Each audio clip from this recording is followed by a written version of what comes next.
Hello and welcome back, my dear students, once again to your YouTube channel. In today's video, I shall be discussing your Julius Caesar. As far as I remember, I have completed Act 2, Scene 1 with y'all, wherein the conspiracy is taking shape. And from we've completed that scene, and Brutus, we had seen, is extremely troubled. So from there, Rome, the scene is going to take place in, but this time the scene is going to shift to Caesar's house. We'll begin from Act 2, Scene 2. And I've been following this particular edition of Caesar. This is the Oxford School Shakespeare by Roma Gill. The editor is Roma Gill. So without further ado, let's get started. But as usual, I would be reminding you that if you find my videos helpful, do not forget to give me a like and subscribe to my YouTube channel. It will keep me motivated. Also, if you feel the explanations are lucid enough, do not forget to share the video links with your friends. They might also be benefited. So let's get started. Act 2, Scene 2, Rome in Caesar's house. There's thunder and lightning. And I have already mentioned in previous occasions also that thunder and lightning in Shakespeare is suggestive of the fact that something wrong is going to happen, something wrong is in the offering. It is nature's way of giving the message that something wrong is going to happen. So, thunder and lightning enters Caesar in his nightgown. You see, Caesar is worried. He has not slept the entire night, also. Okay, and that is why he comes in his nightgown. And he's talking to himself. What does he say? Nor heaven nor earth have been at peace tonight. There is extreme confusion up in the sky. Why? Because the weather is extremely rough. Thrice had California in her sleep cried out, Help ho, they murder Caesar who's within. So, three times California, that is Caesar's wife, while sleeping, has cried out. What has she cried? That, please help, they are murdering Caesar. And Caesar has heard that. So, he is worried. You see, again, thrice hath California cried. Again, the number three. Again, suggestive of something wrong is in the offering. At this point of time enters a servant. Servant, my lord, go bid the priests do present sacrifice and bring me their opinions of success. So Caesar is asking this servant to go and order the priests to offer animal sacrifices. And, whatever they understand after sacrificing these animals, they are supposed to inform it to Caesar. Remember, Cassius had pointed out that Caesar of late had become superstitious. This is just an instance of that. Yes, I will, my lord. Enters California. What mean you, Caesar? Think you to walk forth? You shall not stir of your house today. California is saying, What are you thinking, Caesar? You wish to go out. Please do not go out of the house today. Caesar. Caesar shall forth. The things that threaten me never looked, but on my back, when they shall see the face of Caesar, they are vanished. So Caesar shall forth. No, no, no, no way is Caesar staying back at home. He is definitely going to go out. The things that threaten me, the things that you tell are threatening me, never looked but on my back. They cannot confront me. This is Caesar's arrogance. This is his overconfidence. He's saying there's nothing in the world that can confront me, face me directly, and challenge me. When they shall see the face of Caesar, they are vanished. California. Caesar, I never stood on ceremonies, yet now they frighten me. Caesar, I have never been, moved by all these nitty gritties of superstitions. But for the first time, this is troubling me, and I'm urging you not to go out. There is one within besides the thing that we have heard and seen, recounts most horrid sights seen by the watch. Because it is not only me who has seen a bad dream, even the night watchman has reported a few untoward things. What are they? Number one, a lioness had whelped in the street. A lioness, a female lion, had given birth on the streets of Rome. Why is this unnatural? Because a lioness is supposed to give birth in the jungle, but she's come all the way and given birth on the streets of Rome. So this is unnatural. And graves have yawned and yielded up their dead, and the graves have opened up, and dead bodies have gotten up from the graves. These are the sights seen by the night guard. Fierce, fiery warriors fought upon the clouds in ranks and squadrons and right form of war which drizzled blood upon the Capitol. Up in the sky, there was a fierce battle going on, and from the battle, blood seemed to drop on the earth, on Rome. Third, the noise of battle hurtled in the air. Horses did neigh, and dying men did groan. Fourth, and ghosts did shriek and squeal about the streets. So the dead bodies which got up from the graves, the ghost of those dead bodies seemed to walk on the streets of Rome. So these were the unnatural sights. O Caesar, these things are beyond all use. These things are beyond man's faculties, beyond reason, beyond logic. So that is why I'm urging you not to go out. Caesar, what can be avoided whose end is purposed by the mighty God?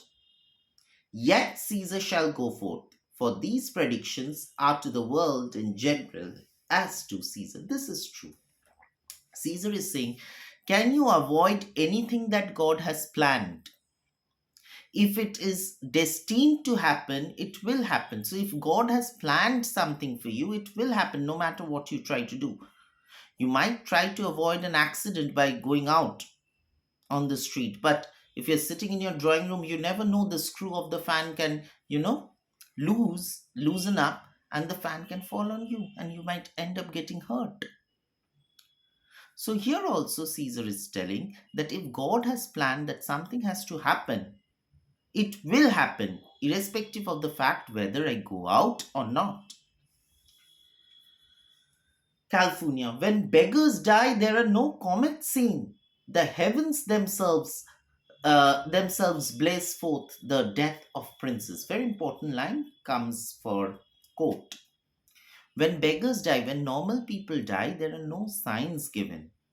Yet, when stalwarts like princes die, even nature seemed to give indication. And this thunder and lightning could be that. Caesar. Cowards die many times before their deaths. The valiant never taste of death but once. Caesar says people who are coward die every time, every moment, because they live in perpetual fear, permanent fear. But the brave ones die only once when they get physical death. Of all the wonders that I have heard, it seems to me most strange that men should fear, seeing that death, a necessary end, will come when it will come. Death is something which you cannot avoid. If it has to come, it will come, no matter what you do. So Caesar is trying to be logical with California. Enters the servant. What say the augurs? Augurs are the priests. What did the priest say? Because he has asked the servant to go and ask the priest to offer animal sacrifices. They would not have you stir forth today.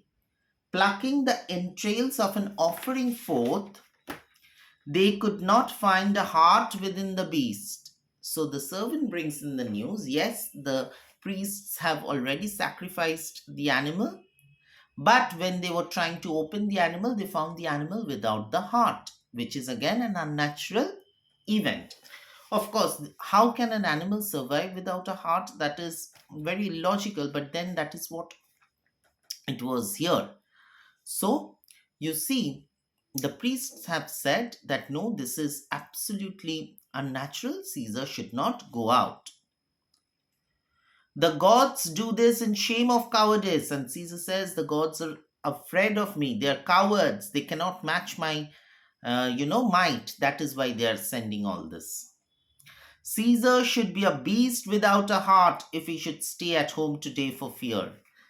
So, if the animal which has been sacrificed is without a heart, and for that Caesar has to stay back home, Caesar would rather be that animal, or is similar to that animal who does not have a heart because he's also scared. Because Caesar cannot believe that a man of his stature should be afraid of anything. If he should stay at home today for fear, no, Caesar shall not. So Caesar is not going to stay at home. Danger knows full well that Caesar is more dangerous than he. We are two lions littered in one day, and I the elder and more terrible, and Caesar shall go forth. This is his absolute arrogance and superiority complex. What he says is danger knows that Caesar is like the more dangerous than danger is. Caesar is more dangerous than danger. And he says, Danger and I were born on the same day. We were like the lion, two lion litter. And I am senior to danger, and that is why I am much more ferocious than danger. So, this is his arrogance and superiority complex. California. Alas, my lord, your wisdom is consumed in confidence. Do not go forth today. Call it my fear that keeps you in the house and not your own. So, this is the desperate pleading of a dutiful wife. She says, You can call it my fear, Caesar, but I request you not to step out of the house. Because what you're saying is, it is your overconfidence, it is your arrogance. You cannot look into the scheme of things in correct light. We'll send Mark Antony to the Senate House, and he shall say, You are not well today. Let me upon my knee prevail in this. Says, Let us tell Mark Antony to go and inform in the Senate House that you are unwell. Let us not inform everyone that you are scared, or rather that I have, asked you not to step out of the house because of a bad dream. So nobody will get to know it. Mark Antony shall say, I'm not well, and for thy humor I will stay at home. What? Mark Antony is going to go and lie for me. And because of you, I'm going to stay at home. No, nothing doing. At this time enters Decius. Remember Decius? He had said in the previous scene that I will go and manipulate Caesar. So here he comes. Here is Decius Brutus. He shall tell them so. Caesar, all hell. Good morrow, worthy Caesar. I come to fetch you to the Senate House. I've come to take you to the Senate House. And you're come in a very happy time to bear my greeting to the senators. You've come in the perfect time. And also tell them that I will not come today. Finally, Caesar has agreed temporarily not to go out of the house because he has bought the idea that he's going to go and tell, Mark Antony is going to go and tell that he's not keeping well. Or rather, now that Decius Brutus is coming, Decius Brutus could go and convey the message that he's not keeping well.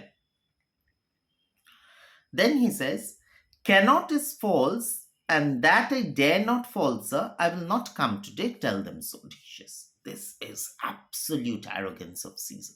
He says, Oh, no, no, no, don't go and tell them that I cannot come. Neither tell them that I dare not come because I'm afraid, but only tell them that I will not come. So look at the difference in the degrees of the words that he's using. Cannot come or is unable to come. These puts him in not in a very positive light, puts him in a meek light. But if he says that I will not come, it is on him. It is his onus, which portrays him as the supreme leader. Say he is sick, California says. Shall Caesar send a lie? Caesar is telling. Have I in conquest stretched my arms so far to be afraid to tell greybeards the truth? I have captured so many places, I have conquered so much of land, only to send out wrong messages, false messages. Decius, go tell them Caesar will not come. Just go and tell them that Caesar is not coming today. Most mighty Caesar, let me know some cause, lest I be laughed at when I tell them so. You ought to give me a reason why you're not coming. Because I do not wish to be a laughing stock in front of the others, Decius Brutus says. And look at this thing, what Caesar says. The cause is in my will. I will not come. That is enough to satisfy the Senate. Tell them that I do not wish to come. That is all. They don't need to know the reason.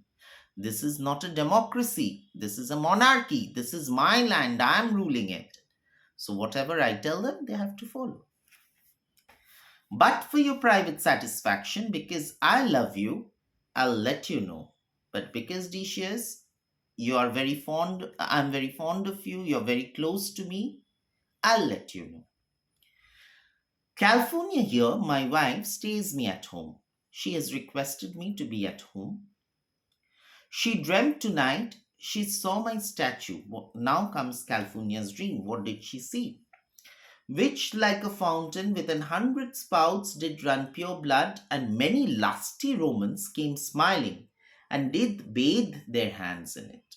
So, what has California seen? Seen. California has seen that there is this fountain from which, instead of water, blood is gushing out. And whose blood is it? It is Caesar's blood. And all the Romans are coming and washing their hands in it. And these does she apply for warning and potence. And this particular dream, she believes, is a sign of bad luck.